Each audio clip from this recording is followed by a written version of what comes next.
If you've seen men swearing by ice-cold morning showers to skyrocket their energy and hormones, you've probably wondered if it's a legitimate medical breakthrough or just a painful wellness trend. Most people think the shiver is just about mental toughness, but the biological reality happening under the surface is far more explosive. Cold showers and testosterone. It is one of the most fiercely debated topics in men's health right now. On one side, you have men who swear that turning their shower ice cold every single morning transformed their energy, their hormones, their mental sharpness, and their drive in ways that nothing else has matched. On the other side, you have the skeptics, the people who say it is nothing more than a wellness trend dressed up as science, a form of voluntary suffering with no real hormonal payoff, promoted by people who confuse discomfort with benefit. So who is right? Here is the truth. The answer is more biologically fascinating, more nuanced, and more practically useful than either side of this debate is telling you.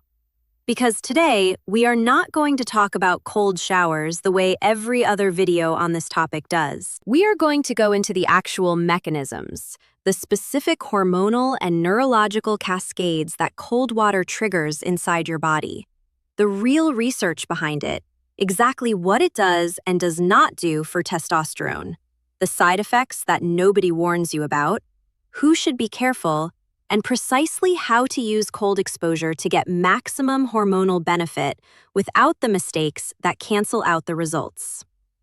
By the end of this video, you will have a complete, science-backed answer to the question that brought you here. Does it actually work? Stay with me, because the biology behind this is going to surprise you. I'm Dr. Christine Rodriguez, and this is Men's Vitality Hub. This channel exists to give men like you authentic, valid knowledge about your health. Real science explained clearly, applied practically. So you can make informed decisions that genuinely change how you feel and perform. That is what we are here for. So let's go deep. Here is exactly what this video is going to give you. Every section is worth your full attention, so stay for all of it.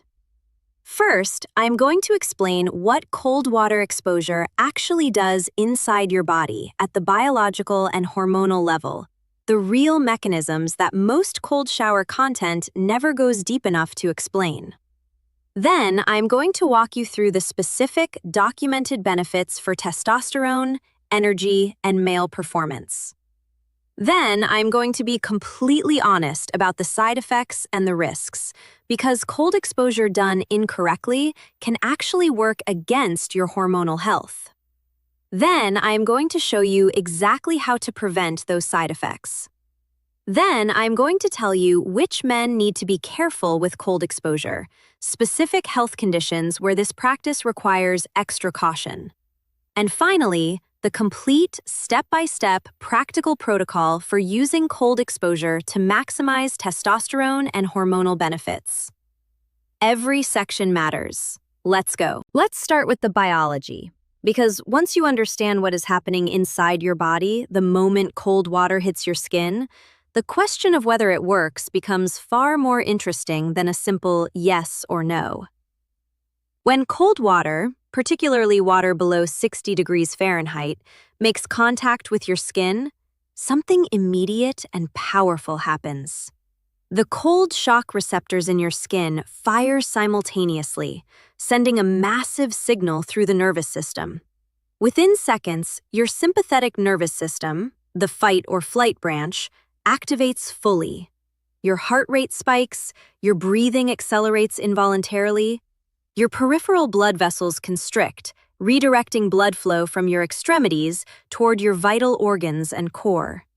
Your body enters a state of full biological alert, every system simultaneously activated. This response triggers the release of norepinephrine, one of the most powerful alertness and performance neurochemicals in the human body.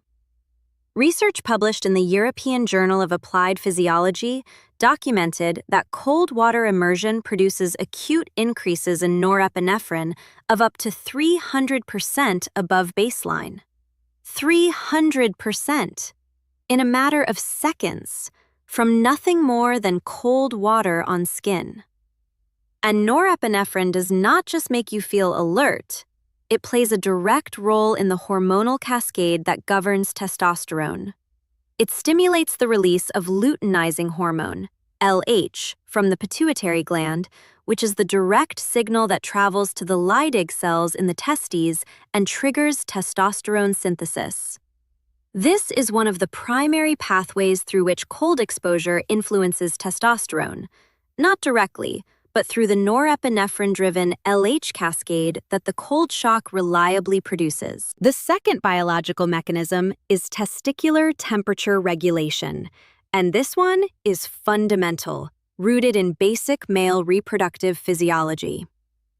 The testes are located outside the body cavity for one very specific reason. Sperm production and testosterone synthesis by the Leydig cells are temperature-sensitive processes that function optimally at a temperature approximately 4 to 7 degrees Fahrenheit below core body temperature. The scrotum is a thermoregulatory organ. It contracts to draw the testes closer to the body when cold and relaxes to allow them to hang lower when warm, in a constant effort to maintain that optimal temperature range. Modern life works against this system constantly. Prolonged sitting raises scrotal temperature. Heated car seats raise it. Tight clothing raises it. Laptops on the lap raise it. Hours of inactivity in warm indoor environments raise it.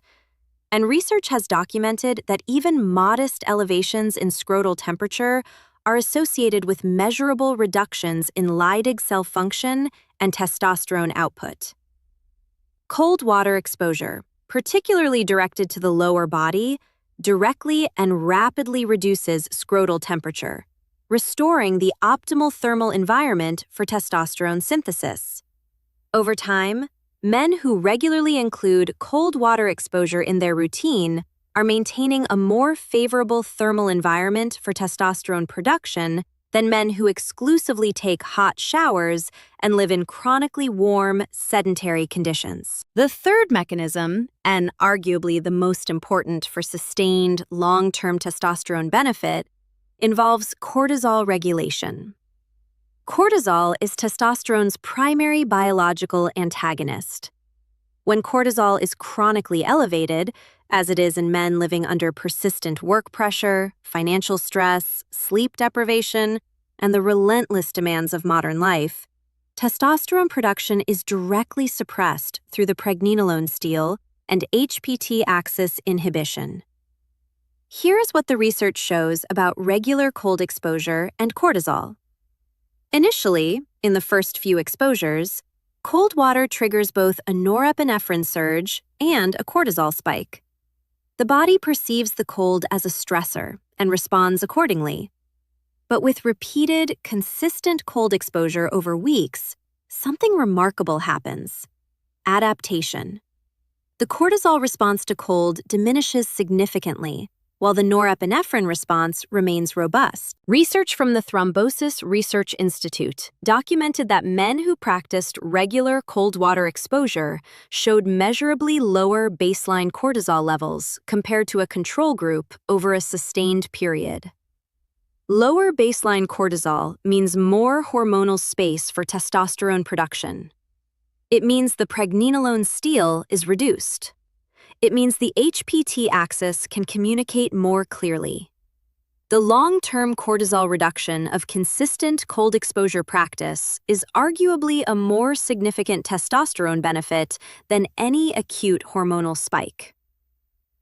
Now let's talk about the specific, documented benefits, the ones backed by research and the ones that translate into real, felt differences in how men perform. The first benefit is the norepinephrine and dopamine surge for energy and mental performance.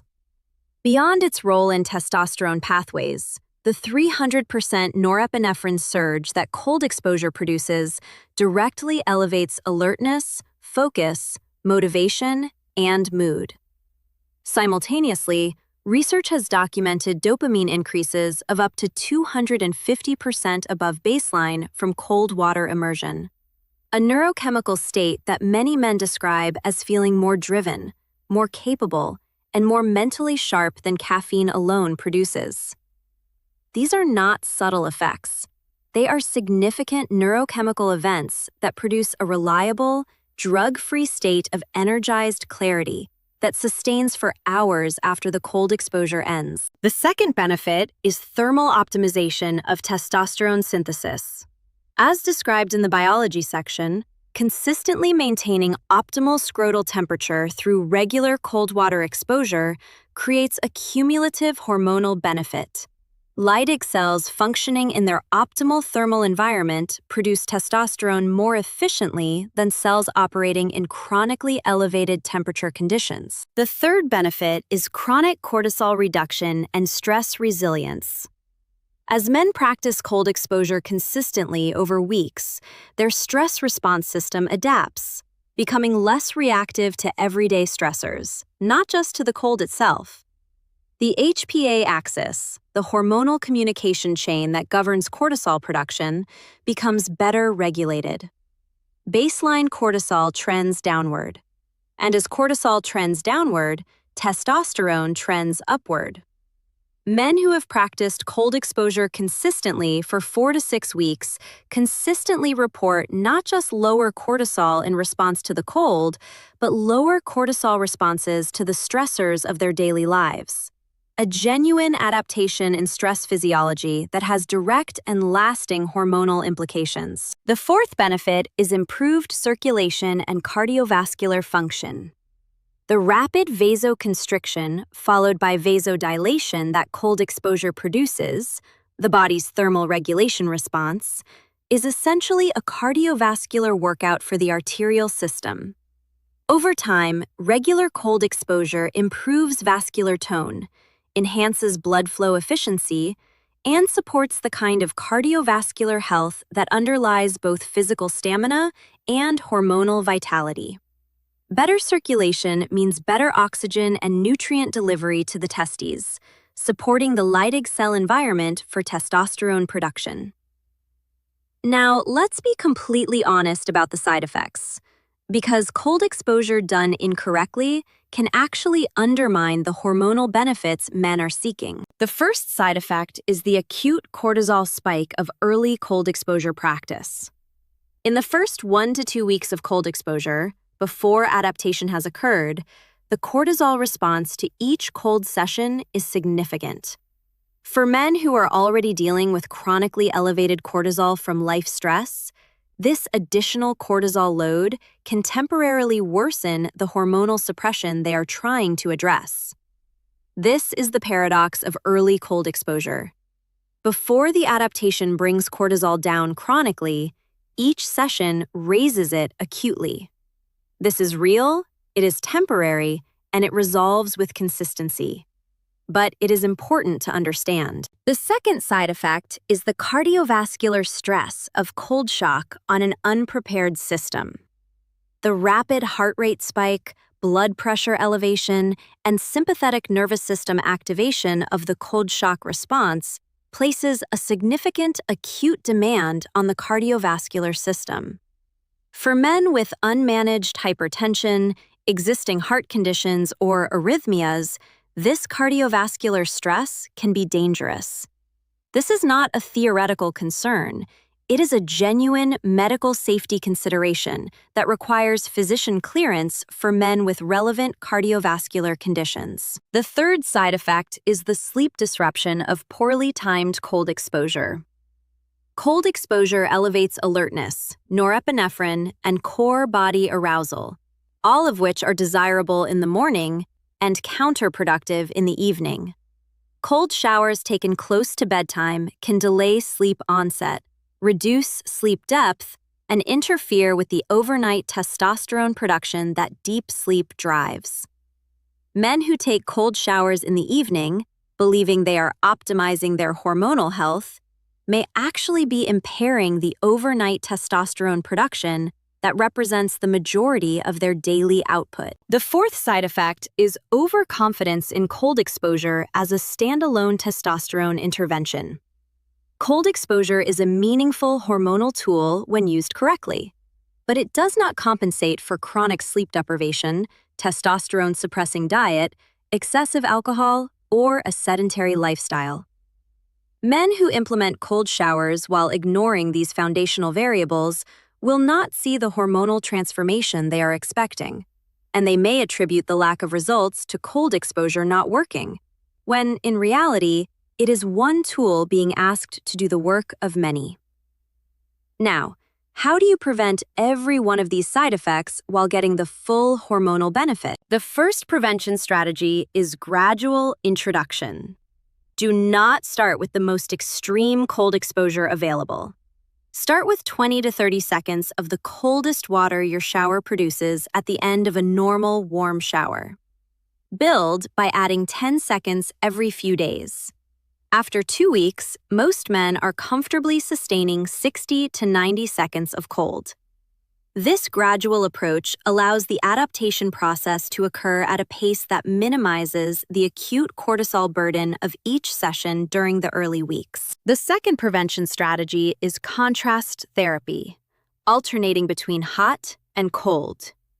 Research on contrast hydrotherapy has shown that the transition from heat to cold produces stronger norepinephrine responses, better circulatory benefits, and a more manageable acute cortisol load than cold alone. The practical protocol is simple. Finish your normal warm shower, then switch to cold for 60 to 90 seconds.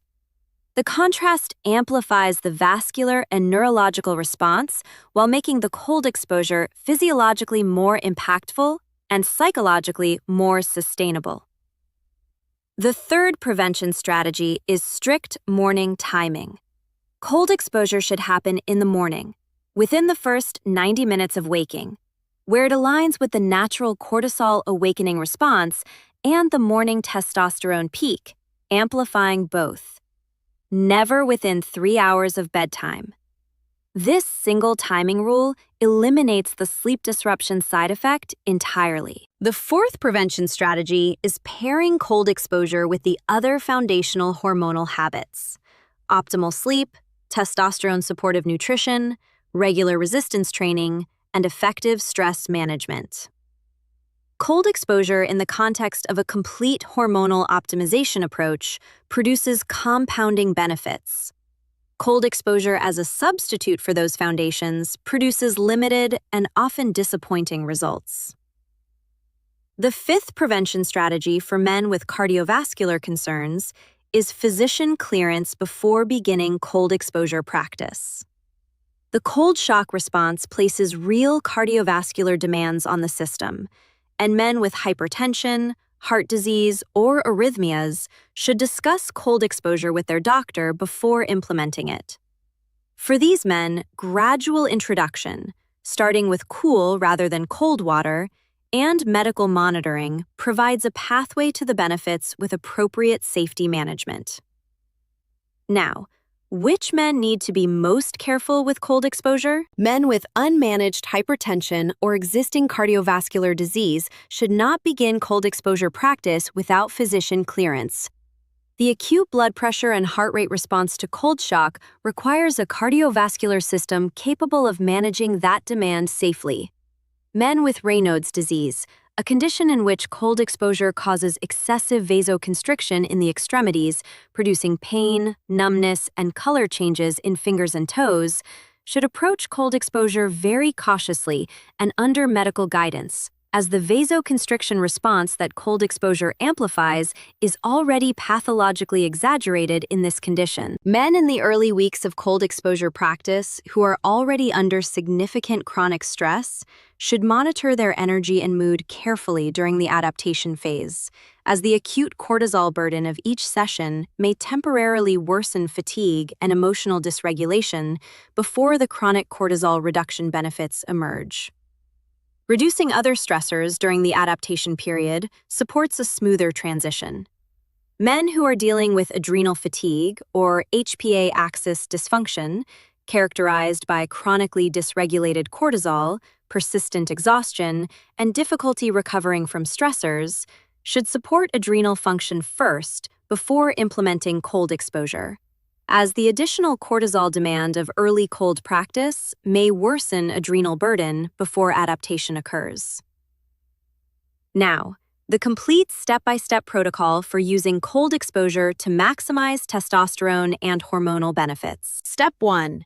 Start with contrast therapy on day 1. Finish your normal morning shower with 20 to 30 seconds of the coldest water available. Focus on controlled breathing. Inhale deeply through the nose. Exhale slowly through the mouth. This breathing response is critical. It activates the parasympathetic nervous system simultaneously with the sympathetic cold shock response, moderating the cortisol spike and making the cold exposure more manageable from the first session. Step 2. Build duration progressively. Add 10 seconds every 3 to 4 days. Target 60 to 90 seconds of cold at the end of your morning shower within 2 weeks.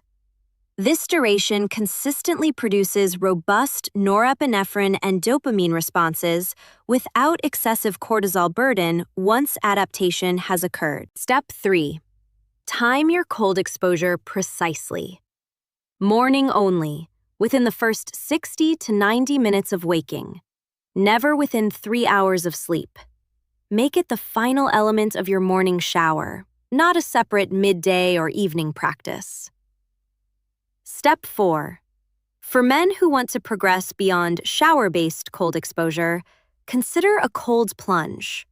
Water immersion in a cold plunge tub, a converted chest freezer, or natural cold water produces more powerful physiological responses than showers due to greater skin surface area exposure.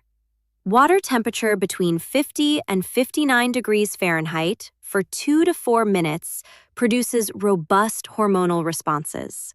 Cold plunge tubs are increasingly available at various price points. Quality options exist for under $500. And for men serious about cold exposure as a hormonal optimization tool, the investment compares favorably to months of mid-tier supplements. Step 5. Track your response over 4 to 6 weeks. After 4 to 6 weeks of consistent morning cold exposure, pay attention to your morning energy levels, your afternoon mental clarity, your mood stability, and your resilience to daily stressors. These are the markers that tell you the cortisol adaptation is occurring, and the neurological benefits are compounding. For objective hormonal data, a morning testosterone blood test before starting cold exposure, and again after 8 weeks of consistent practice, will show you in numbers what the biology is producing. Step 6. Maintain consistency above all else. The cortisol-reducing, stress-resilience-building, testosterone-supporting effects of cold exposure are cumulative and depend on consistent practice. 3 to 5 sessions per week is the minimum effective frequency for these adaptations to develop and sustain. Occasional cold showers, when you feel motivated, produce acute neurological benefits, but do not produce the chronic cortisol reduction and hormonal adaptation that consistent practice builds. The cold does not care how you feel about it. It only responds to whether you show up. And that is exactly why it works. The man who steps into cold water every morning is not just spiking his norepinephrine and cooling his testes. He is training his stress response system to be more resilient. He is building the daily habit of choosing discomfort deliberately. And that habit, practiced in the shower every morning, tends to show up in every other demanding area of his life. The cold shower is not just a hormonal tool. It is a daily practice of mental and biological strength that compounds in ways that go far beyond testosterone numbers on a lab report. Every morning you choose the cold, you are choosing a stronger version of yourself. Make that choice every single day. If this video gave you the complete science behind cold showers and testosterone, if you are going to end your shower cold tomorrow morning, please hit that like button right now and subscribe to Men's Vitality Hub. Every week, this is what we bring you: real biology, honest science, practical protocols for men who are serious about performing at their absolute best. And tell me in the comments, are you already doing cold showers? How long have you been doing it, and what changes have you noticed? Or are you starting tomorrow? Drop your answer below, because your experience is exactly the kind of real-world evidence that helps other men in this community make the decision to try something that could genuinely change how they feel every single morning. Thank you for watching. Turn it cold. I will see you in the next one.